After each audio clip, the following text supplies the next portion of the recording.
stream live on YouTube with the entire show available on our YouTube channel. On the show today, we discuss the ongoing Israeli-Palestinian conflict. We cross live to our reporter at the Sarita Commission of Inquiry. We also take a look at food labelling and the changes being made. But first, here's Anin with the headlines for this morning.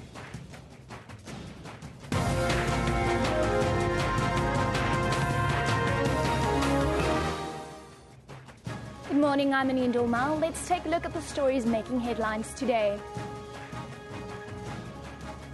Former President Thabo Mbeki is expected to appear before the Sarita Commission of Inquiry when it resumes in Pretoria today. Mbeki was the chair of the Cabinet Committee dealing with the arms deal and the contract signed during his time as president. President Jacob Zuma appointed the commission 3 years ago to investigate alleged corruption in the country's multi-billion rand arms procurement deal in 1999. The National Strike Committee of NUMSA says it has resolved to intensify its metals and engineering strike. The union is expected to begin mobilizing members to take part in protest marches and call meetings in industrial areas. NUMSA and the mining, auto, tyre and rubber industries intends to hold solidarity lunchtime pickets. Yesterday, NUMSA Deputy General Secretary Carl Kluter said the union was considering a secondary strike at all companies linked with the metals and engineering sector. Israel and Hamas have agreed to a UN request to halt hostilities for 5 hours on humanitarian grounds. Efforts will meanwhile continue to broker a longer truce. The sides announced the temporary lull in fighting across the Gaza border after an Israeli strike killed 4 children on a beach. The Israeli offense aimed at halting rocket fire into Israel by Gaza militants has killed 224 Palestinians so far. President Jacob Zuma has meanwhile condemned the violence between Israel and Hamas, calling it a global embarrassment. The Automobile Association says that another fuel hike is expected at the end of the month. Motorists could be hit hard with petrol expected to go up by 26 cents per litre, while diesel consumers could see a slight increase of 3 cents and 3.5 cents per litre. It's day 2 of the test match between South Africa and Sri Lanka. Current at the crease is JP Duminy and Vernon Philander. The latest available score is 331 for the loss of 7 wickets after 120 overs at lunch. The 2 wickets fell this morning was that of night watchman Dale Steyn and Quinton de Kock.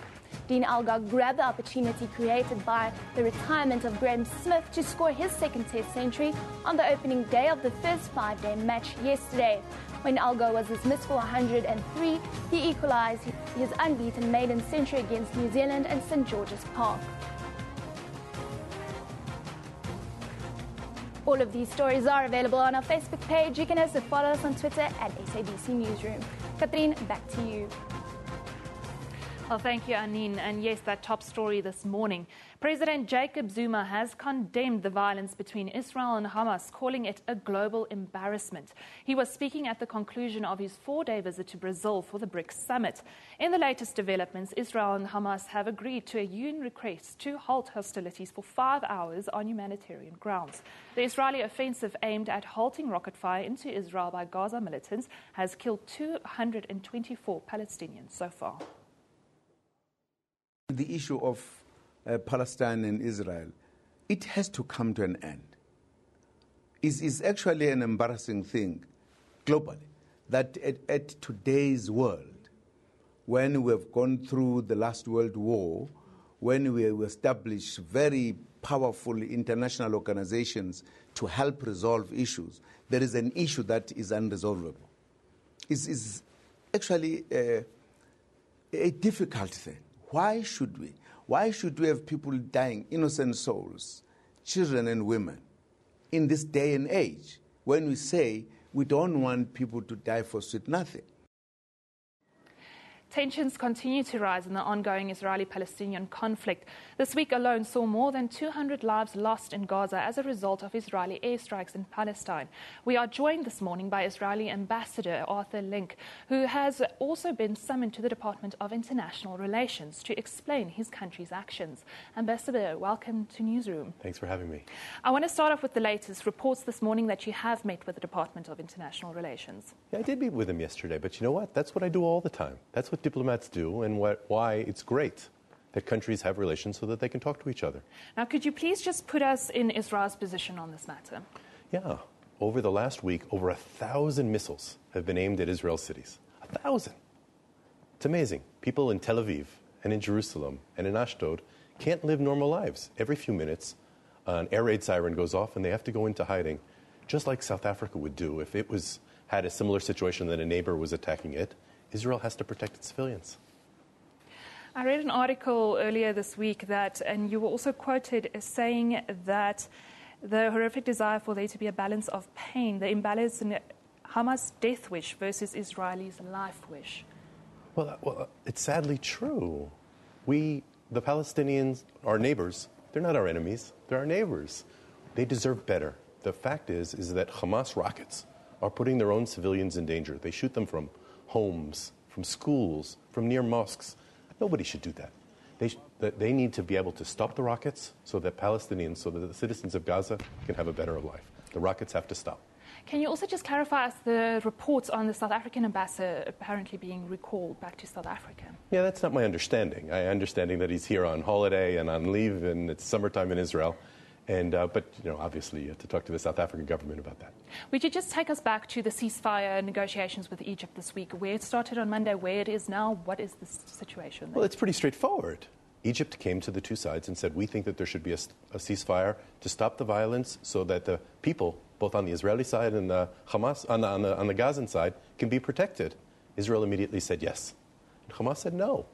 It's strange. They say that they're under attack, but they could stop the violence, and they chose not to. It's sad, actually. Some Hamas, the groups, they talk about not meeting their demands. What are their demands? And what happened during these negotiations with regards to their demands? What Hamas demands is that there's no state of Israel. They don't believe that there should be a two-state solution, the idea that Israelis and Palestinians should be neighbors. They think everything is theirs and we should all just leave and go somewhere else. Well, that's not going to happen. Israel is the one Jewish state. We have, obviously, also Muslims and Christian citizens that all live within our democracy, and we're not going anywhere. We believe that there should be peace and a two-state solution between Israelis and Palestinians, and we all deserve better. Hamas is holding their own people hostage. It's terrible. It's terrible. My neighbors deserve better. What's your response to, on social media, has been a buzz this week, Israel being called an apartheid state? Well, it's wrong. We're not. We're a democracy with a diverse citizenry, that everyone has rights. Different communities and minorities are all in parliament, and on our Supreme Court, there's no connection. But I am active on Facebook and on Twitter, and I'm happy to chat with anybody who wants to talk to me. I do know you're quite active on social media, and we're going to be looking at some tweets just now. Just before that, I want to ask you, why then do you think this comparison is being made?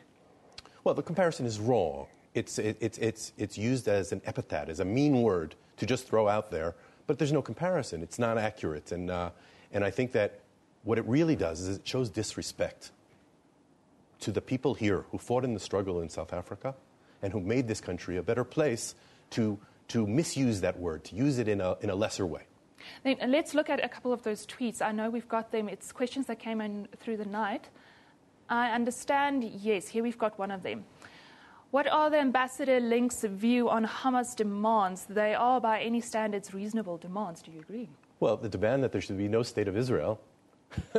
Well, you know what? Or the demand that we can't protect our own civilians. Any country has to protect its people. We don't want to hurt the Palestinian people. They're our neighbors. They deserve better. Hamas, it's interesting. Before that we targeted places that are sending missiles off to Israel, we send warnings to the civilians and tell them to get out of the way to be safe. And Hamas's media is telling them to stay. Why would you put your own people in danger? We've got another one. Does the Israeli ambassador condone the killing of 4 Palestinian children playing on the beach? No, it's a great tragedy. They got caught in crossfire, and it's awful. And I really regret it. It's a great tragedy. Any loss of life, Palestinian or Israeli, is a great tragedy, and that's not what we're looking for. We think our people deserve better. I know we've got one more, but this is not a question, this is more a comment. Ambassador Link seems to blame Hamas for this entire conflict, which began pre-1948. Hamas only comes into the picture in 1987. On that note, can you just take us back a bit in history? I understand, is it 1948 or 1947 that the two-state... Well, in 1947, the United Nations decided to offer the Arabs and the Jews, two states in the historical land of Israel and historical Palestine. The Jews agreed, and the Arabs said no. It's a shame. It was a historical opportunity for Palestine to come into existence so long ago, in the 1940s. And I think that we have to find our way, firstly, to stop the rockets, and then a way back to dialogue so that there can be two states again, so that there could be a possibility for Palestinians to choose their own way, to live side by side in peace and security with Israelis who have that right too. Now, there have been organizations and parties calling for your expulsion from the country and isolation of Israel. What is your response to that? And then just Israel's role in South Africa, what would that mean? Well, firstly, the answer is I'm here talking to you this morning, and I'm going to continue talking to South Africans as long as I'm here in your beautiful country. I think, much more importantly than that, is we have lots in common. We have lots of shared needs and ways that we can help each other. Israel is an expert in agriculture, and in water use, and in technology, and in innovation. Those are all things that we can share with South Africa. And you know what? South Africa is a lesson to the world and to my region about how a problem that seemed impossible, seemed that it was insolvable, was solved. We can learn from that too. Tomorrow we're celebrating International Nelson Mandela Day. How will you be celebrating? Yeah, me and my team are all going to a youth center near Diepsloot. And we're going to work there with kids, and I'm really looking forward to it. It's going to be great. Well, Ambassador, thank you so much for joining us this morning. Unfortunately, that's all we have time for this morning, but thank you very much. Thanks, Katrina. Now, let's just take a look at what you are saying on social media on this topic that's been trending the entire week. Please remember to send us your views at SABC Newsroom. We love your pictures, comments, opinions, anything can go. Many countries have equality for all ethnic and religious backgrounds. Why not one state? Hashtag Palestine, hashtag Israel, end Apartheid. May Allah give strength to Sabir, to Palestinians. Gaza under attack and destroy this. So that has come. Hashtag Israel. How many children must die? How many innocent civilians must die in Gaza before the international community will intervene? Pray for peace in Israel and Gaza. Children dead, families grieving, homes destroyed. We can't sleep easily tonight. Hashtag Free Palestine. Of course, these are all the social media trends this week. All across the globe, and the UN cannot see that the war crimes that Israel is guilty of. Where is the Security Council? Hashtag G8. Hamas, Israel, Taliban, all of the hashtags trending this morning, like the song said, don't be so reckless, throw down your guns. Now on to more local news. Former President Thabo Mbeki will appear before the Seriti Commission of Inquiry, which resumes in Pretoria today. Mbeki was the chair of the Cabinet Committee dealing with the arms deal. The contracts were signed during the tenure as president. It's believed that the former president will make a very short submission. For more on this story, we cross live to our journalist in Pretoria, Njanji Choke, who joins us there this morning. Good morning, Njanji. Good morning, Katrin. Njanji, what can we expect from former President testifying today before the Commission? Yeah, Katrin, thanks for joining us here at the Arms Procurement Commission public hearings at Semi-Mark Square in Pretoria. This is indeed a very high-profile hearing.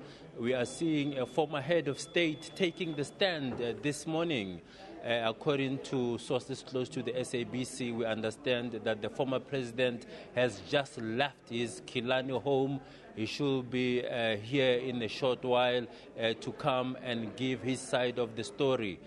But we also understand that the former president is going to focus more on policy issues because there's been a lot of controversy with regards to what have we been using these arms that have been acquired for, as well as the offsets thereof that have been promised as a result of these multi-million rand contracts. What we've seen also happening this morning, there's been a very heightened security presence. We saw the VIP unit has been here since early this morning conducting a sweep of the area. As you know, that as a former president, he still enjoys those privileges that go with being a president. But to tell us a bit more about the program for the day, joining me right now is the spokesperson of the Arms Commission, Mr. William Baloyi. Mr. Baloyi, can you just run us through the program for today? Good morning and thanks for having us. We would be commencing at 10 o'clock exactly And we're going to start with the testimony of the former president, who we are expecting that he will cover all the 5 terms of reference of the commission. And I need to also indicate that he volunteered to come and assist the commission with information. Thereafter, after his testimony, we're expecting that there would be cross-examination. Up to thus far, I can confirm that there are already 2 applications for cross-examination that have been granted. But obviously, once the former president has testified, we expect that others would then make applications for cross-examination. In the past, we've seen problems with regards to the various stakeholders being given the documents, especially when it comes to cross-examination. They would like to have the statement aforehand. What will be the situation with this testimony? Actually, as the former head of state, we don't expect the witness to go into the nuances, the details, the minor issues that transpired through that process. Obviously, as you have indicated in your introduction, he would be touching more on policy level, which then would make it easier for whoever wants to cross-examine to get into that. We're not expecting that he should be cross-examined on the facts that took place or the technicalities that took place, as that testimony has already been covered.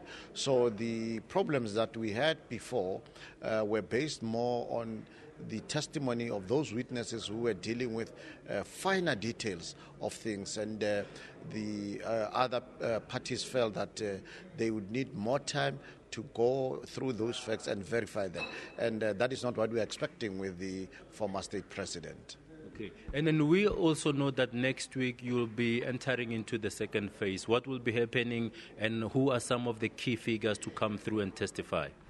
Actually, the appearance today of the former state president brings to an end the first phase of the public hearings. And the first phase was the more intensive one, because it was dealing with all those people who participated, who were part of the actual process of this package. Now, the second phase, which will commence on the 21st of July 2014, will be more on those people. I think it will be 2 groups.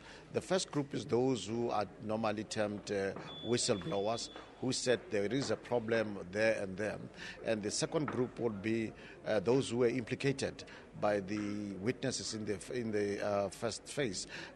Included in this, is Advocate Fana Hlongwane, it will be Mr. Shamin Sheikh, because their names were mentioned a lot in the first phase. Then the other group of whistleblowers will include also Mr. Terry Crawford Brown, as we know, that is the one who went to the Constitutional Court about this matter. But we'll also have the Executive Mayor of the City of Cape Town, Ms. Patricia de Lille, as she's popularly known for the so-called de Lille dossier. Then from there on, we have those who have authored books. I'm talking about your Feinstein, your Van Vuren, and others who authored books on this particular issue. That will also include the Dr. Richard Young, because some of the authors of the literature that is available maintains that some of their information, they got it from him. So that will be quite an interesting part and session for the Commission.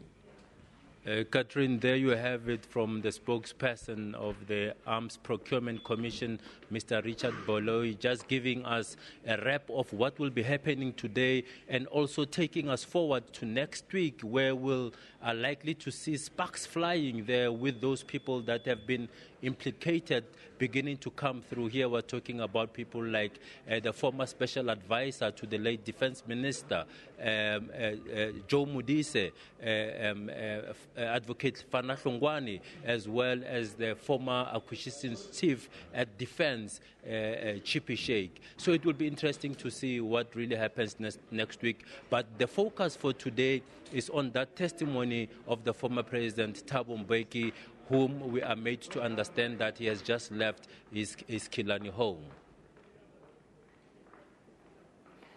Well, Njanji, thank you so much. That was in front of the Seriti Commission of Inquiry before all of that action kicks off today.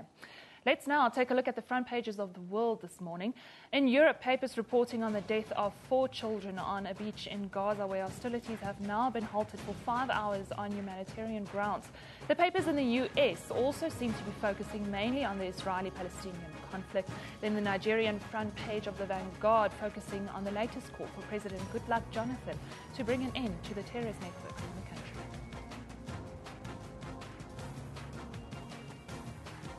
Well, this week, South Africans will remember Tata Nelson Mandela, as it will be the first time Mandela Day will be commemorated tomorrow on the 18th of July without the man himself.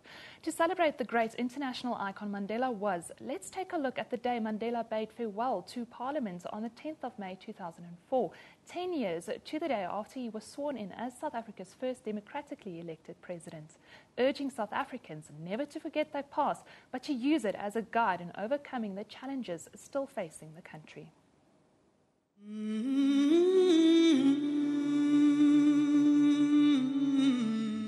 Let us never be unmindful of the terrible past from which we come. That memory, not as a means to keep us shackled to the past in a negative manner, but rather as a joyous reminder of how far we have come and how much we have achieved.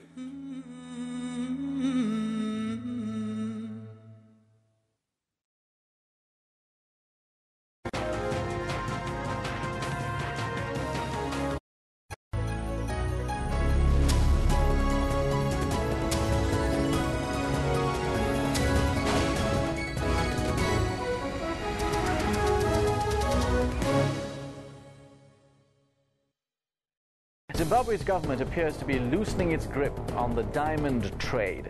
A new gazette is making provisions for private companies to cut, polish and even sell diamonds internationally. Companies will have to apply for permission from the state to sell the gems.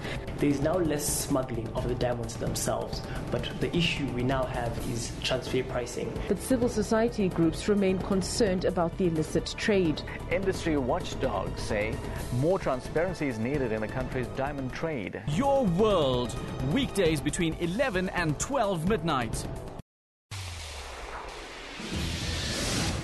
Who are we, you ask? This is who we are. We are technologically driven. We are unashamedly Afrocentric. We advise you not only on legal matters, but on health issues as well. We bring imagination to life. We celebrate arts and culture and lifestyle. We tackle life challenges head on. We dig deep. We probe. We question. We invite you to take a view from our house, as we tell it without fear, separating fiction from factual. We are the SABC News Channel. All news, all global, all the time. All South Africans should dedicate at least 67 minutes on the 18th of July, International Mandela Day, to clean South Africa.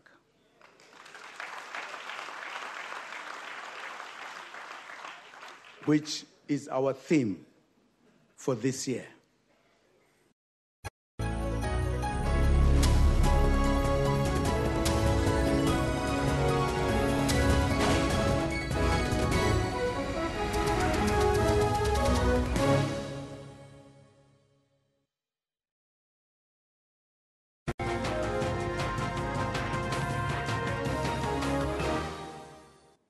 Welcome back. You're with Newsroom on SABC News. Now, the South African Palestine Solidarity and Human Rights Organization, BDS South Africa, together with the Palestine Solidarity Alliance, Media Review Network and others, will be holding a Nelson Mandela Day protest for Gaza tomorrow as we celebrate an International Nelson Mandela Day, with a 67-second moment of silence for the over 200 lives lost in the recent attacks. Joining us in studio is BDS spokesperson Mohammed Desai. Thank you for joining us this morning. Thanks so much. Mohammed, I don't know if you are aware, but we did speak to the ambassador, the Israeli ambassador, earlier in the show. I don't know if you caught the interview. If you did, what is your opinion? Well, firstly, I feel sorry for the guy. He has to justify the killing of over 200 Palestinians, 40 of them children, and just yesterday morning, 4 young boys, whilst playing hide and seek, were bombed to death. But beyond that, I think the ambassador needs to understand, and the South Africans more generally, that this issue takes place in a larger context. And that larger context is the Israeli siege on the Gaza Strip. The Gaza Strip, as Archbishop Desmond Tutu puts it, is the world's largest open-air prison. It has 1.7 million people in an area of 40 kilometers long, 11 kilometers wide, making it the most densely populated piece of land on this earth. That Israel then attacks the Gaza Strip makes these bombings all the more horrific.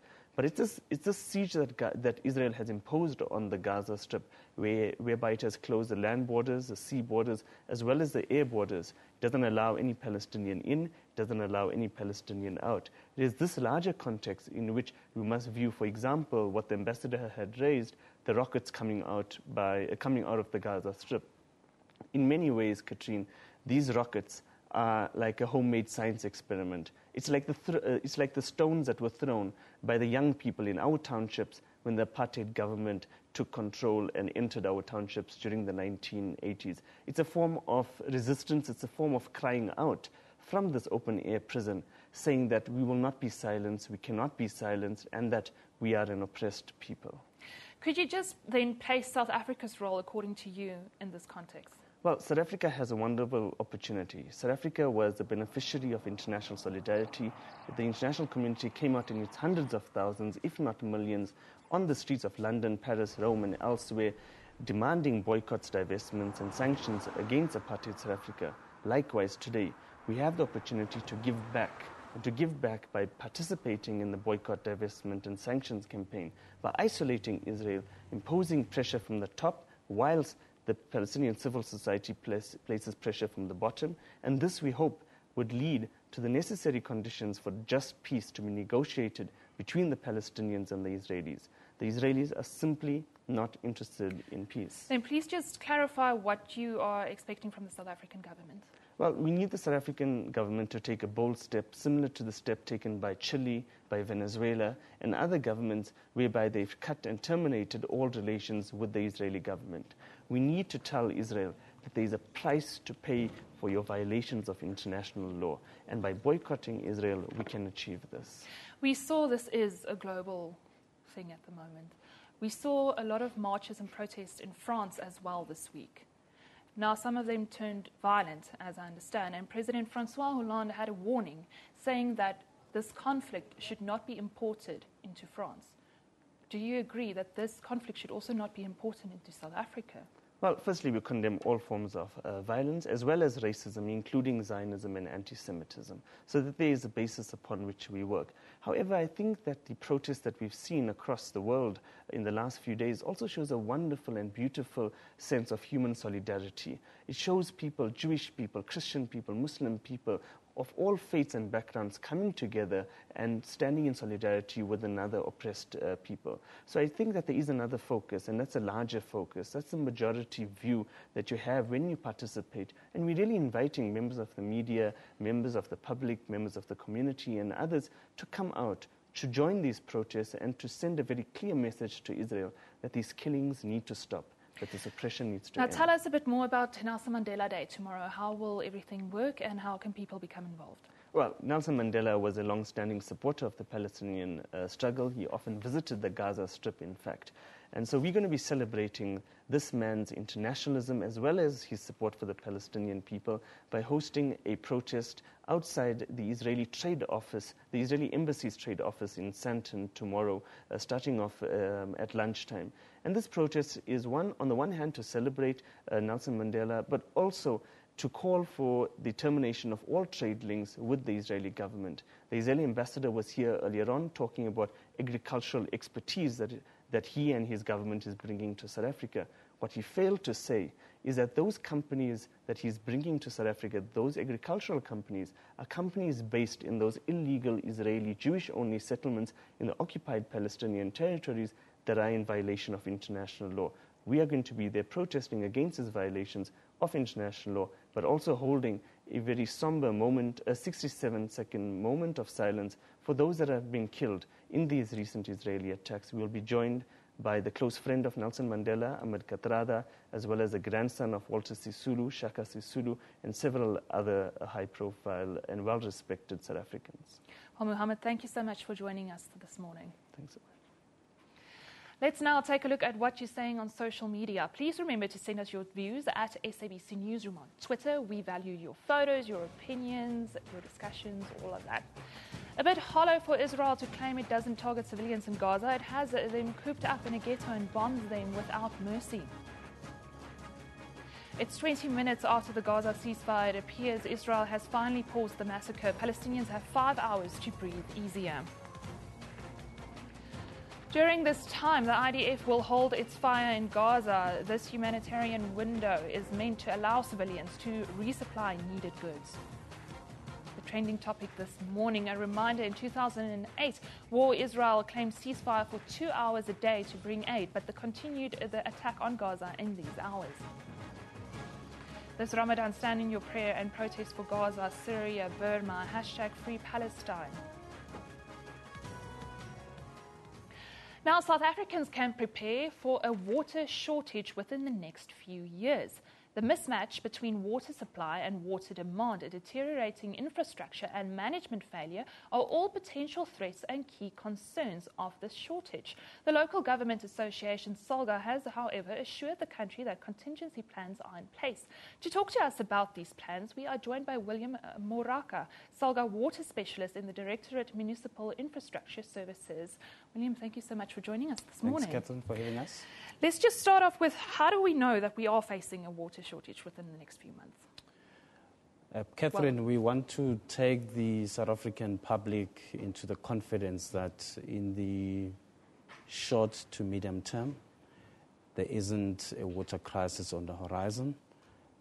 And this is in the context of us as a country moving towards the implementation of the National Development Plan. But most importantly, we need to acknowledge and recognize that water is a catalyst for social economic development, and therefore there isn't a water shortage looming. However, having said that, there are three major areas that we probably want to cite with the South African public, which poses a risk, like in other business that has a risk. Firstly is to say supply or demand is actually outstripping supply, firstly. And then secondly, I mean, this country is actually losing a lot of water. So there's a lot of non-revenue water. And then the third component is, you and I at a domestic level, our water consumption far exceeds the international standards. So on those bases, the South African Local Government Association, working with other players, are looking at means and ways of mitigating that risk. This year we saw contaminated water cause the deaths of babies in Bloemhof. Why is the quality of water in some areas so poor? Look, we could attribute that to a number of factors, and one of the key ones is, as a result of poor management in some respects. But secondly, as a country, we are faced with a lot of aging infrastructure, which essentially requires us to invest in that infrastructure so that we are able to produce good quality water going forward. What are the contingency plans that are in place?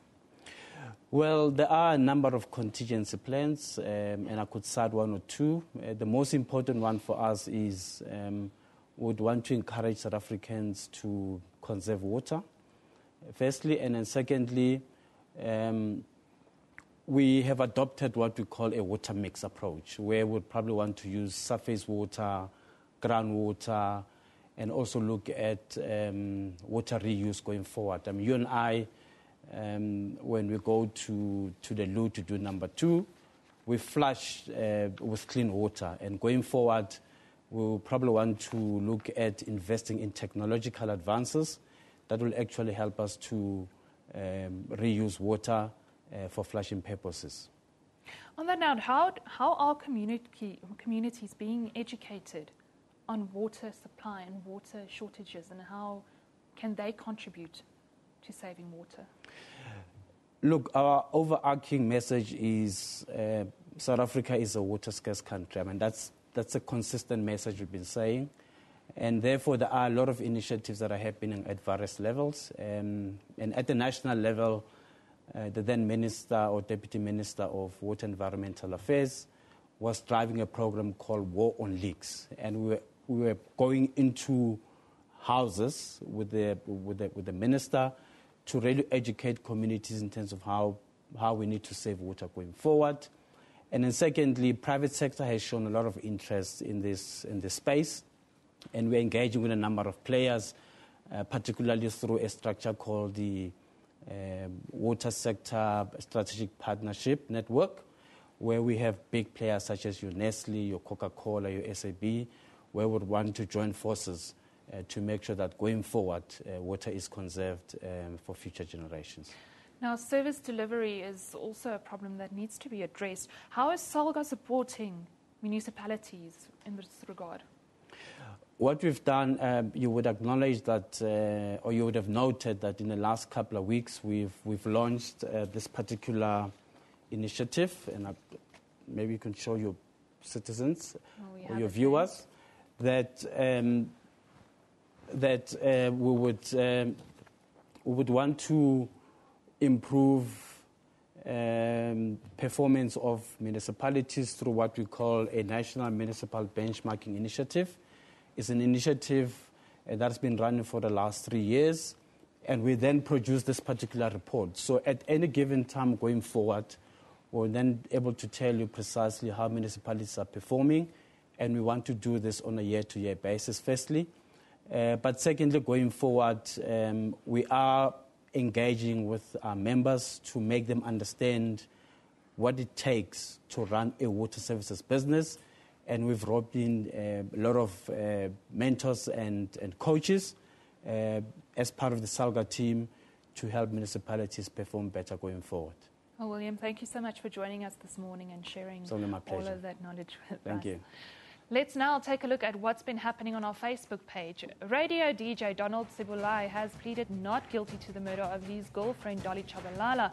You can also read more on the mysterious police witness, Mr. X, who is expected to continue testifying at the Marikana Commission of Inquiry in Victoria today. There you'll also find the story on Economist saying that the Reserve Bank is likely to hike interest by 25 basis points when it concludes its 3-day monetary policy meeting later today. You can find all of those stories and more on our Newsroom Facebook page /SABC Newsroom. Well, time now for a break. After the break, we take a look at what's been happening on our digital platform, and we also talk food labelling. This is Newsroom on SABC News.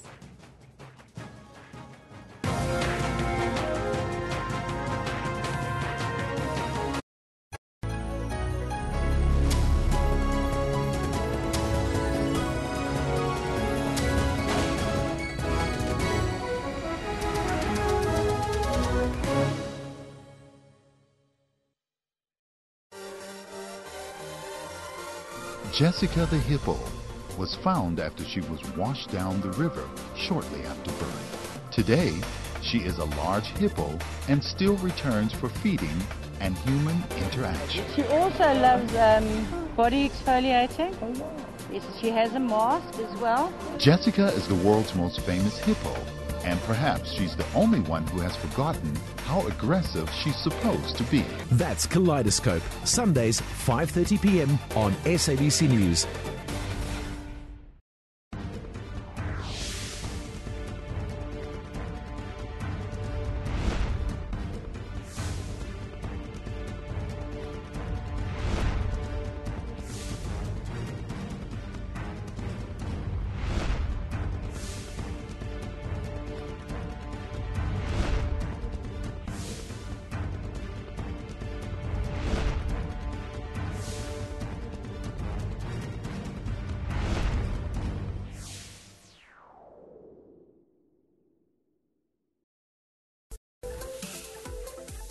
Good evening and welcome to yet another edition of Sports Live, the show that brings you the latest local and international news, live interviews with the who's who in sport. He's the first South African to wear a yellow jersey that was at the Tour de France this year. It's the first time that we get a boxer who's recognized by the Ring magazine as the best fighter in the planet to visit our country. And he's very close to world record pace. And in fact, it is a new world record. When you cross the line, what went through one's mind? None of the four of us knew who had won. The scoreboard is always on the left, but all of us tend to the right. No, we just waited for the country to go down. RSA. That's Sports Live, daily at 8:30 p.m. on SABC News.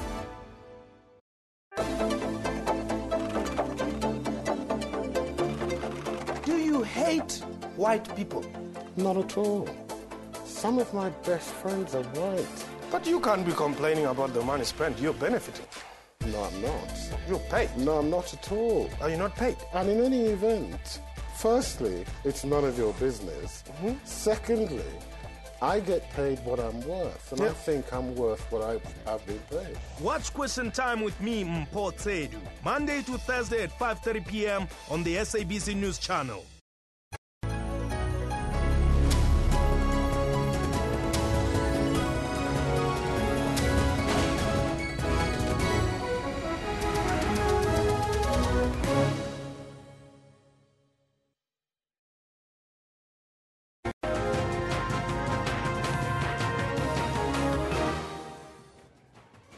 Welcome back. You're watching Newsroom on SABC News. Let's have a look at the news making headlines today.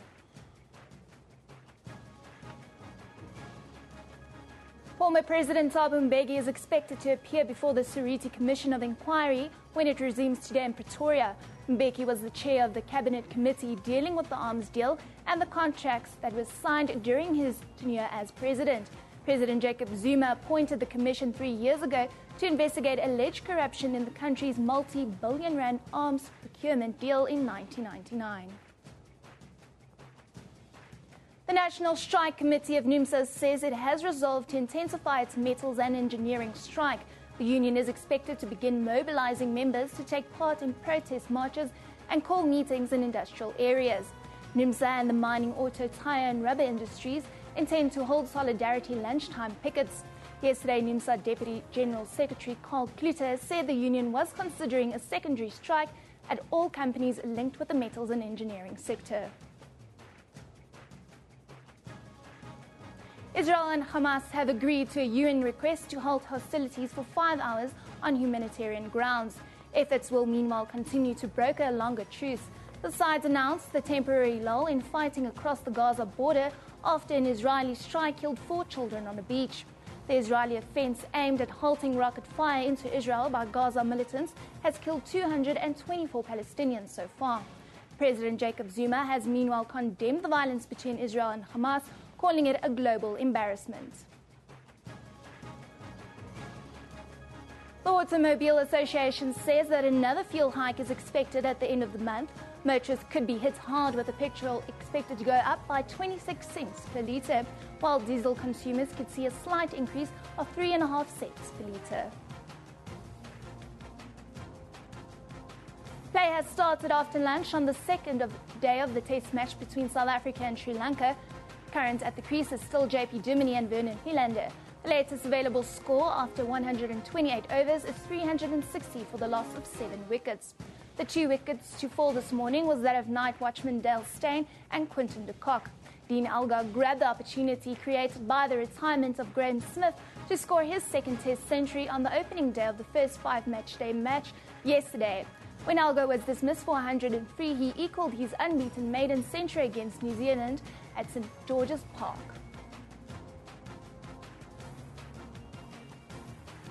These stories are available on our Facebook page. You can also follow us on Twitter at SABC Newsroom.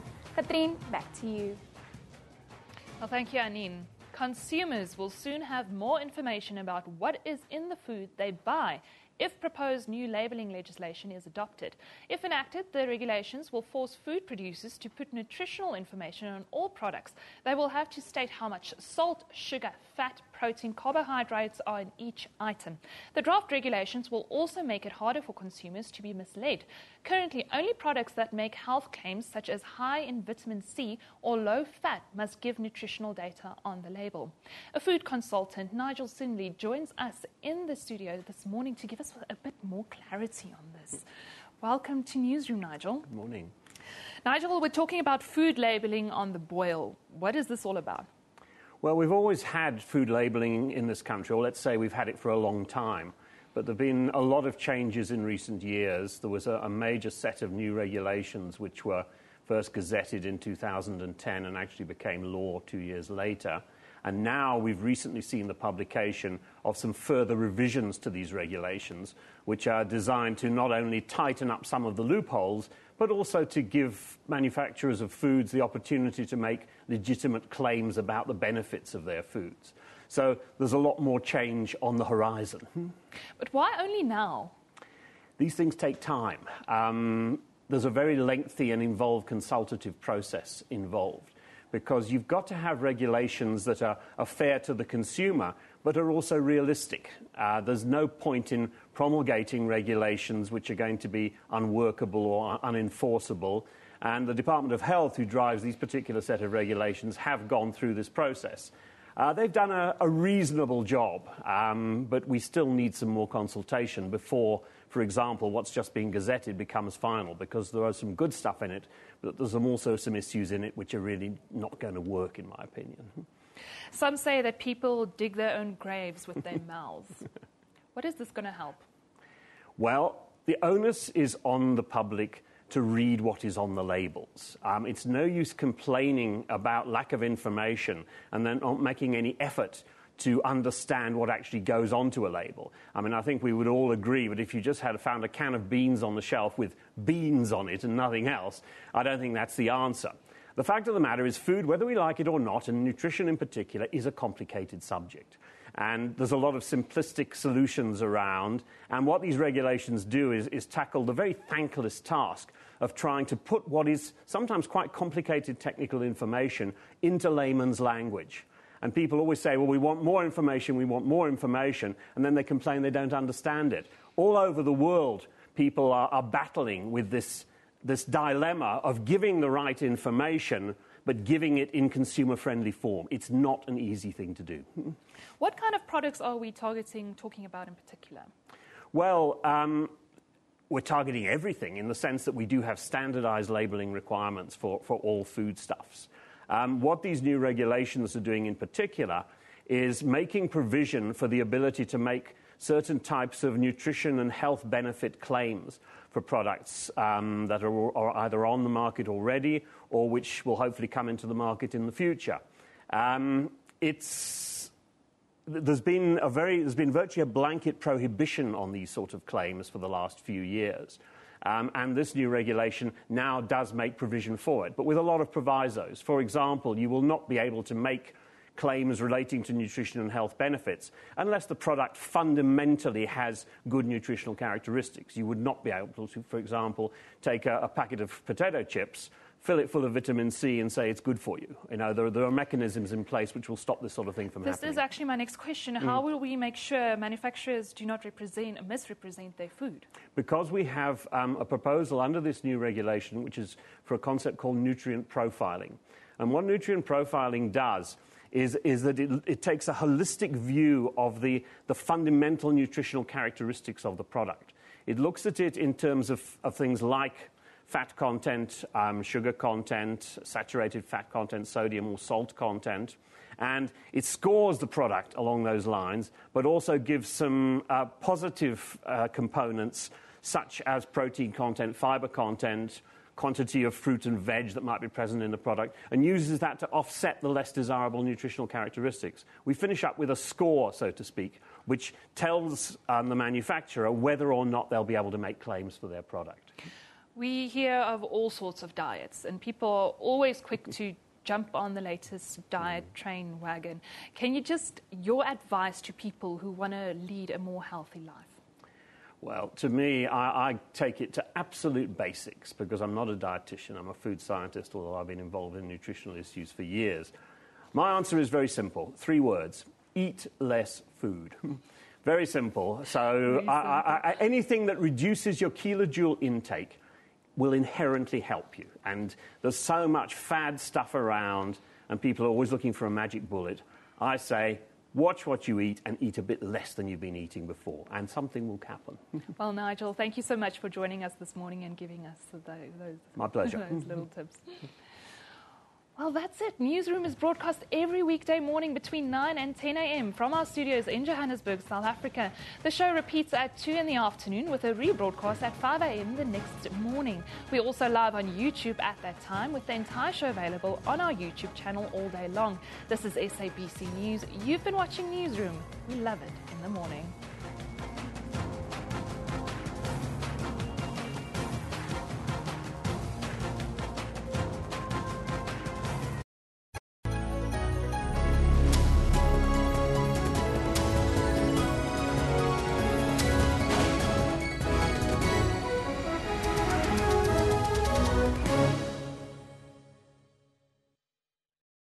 I once saw a flower blossom through 27 prison bars of yesterday's unjust flames.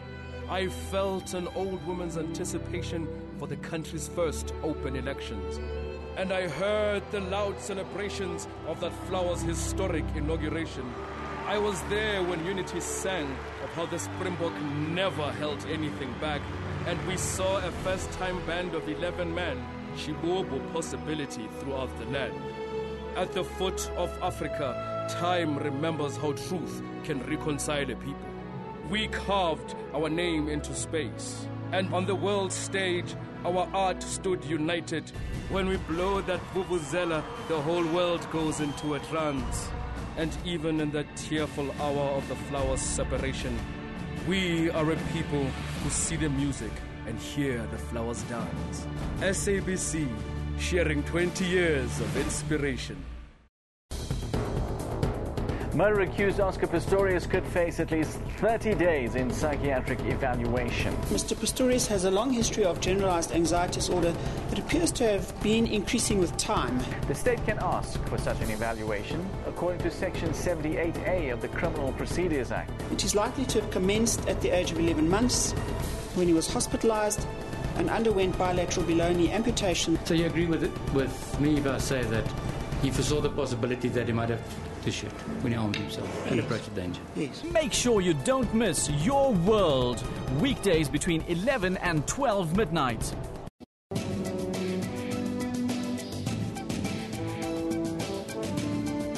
The shortage of nurses places those nurses who are working under such pressure. To have one registered nurse looking after a ward full of patients, of over 40 patients, is unreasonable. But Africa has made tremendous progress. In the year 2012, there were only 50,000 children. 50,000 children too many, but only 50,000 children that died of measles in the whole of Africa, compared to 330,000 in the year 2000. For all your health issues, join Dr. Sello every Saturday, 9 to 10 a.m. CAT. Why doesn't the media reach out to the kids? I think the media is trying to reach out. Mm-hmm. Unfortunately, the media is trying to reach out on very negative issues only. How do you feel about the media coverage leading up to? Disappointed. Very disappointing, very disappointing. indeed. My problem was that became the story about hunger rather than hunger. And I'm just a bit find it bizarre that we worry more about if a celebrity X can go and make it on $1 a day than the 840 million people around the world who have that every day. So that is where media, in my opinion, again, got the issue wrong. Watch Media Monitor with me, Alicia Jali, Sundays at 9 a.m. only on the SABC News channel. Most little boys want to be a policeman at some stage in their childhood. But for young Jonathan Eckstein, being one of the boys in blue was definitely not on his agenda. Years later, though, realizing that he had a passion for helping the public, that's exactly what he did. As a policeman, Jonathan had found his niche, and for a while, he was in his element. But despite his passion for his job, the pressures of police work in South Africa soon took their toll. However, it was one fateful incident that triggered Jonathan's downward spiral into depression. Depression that would lead him to the brink of death.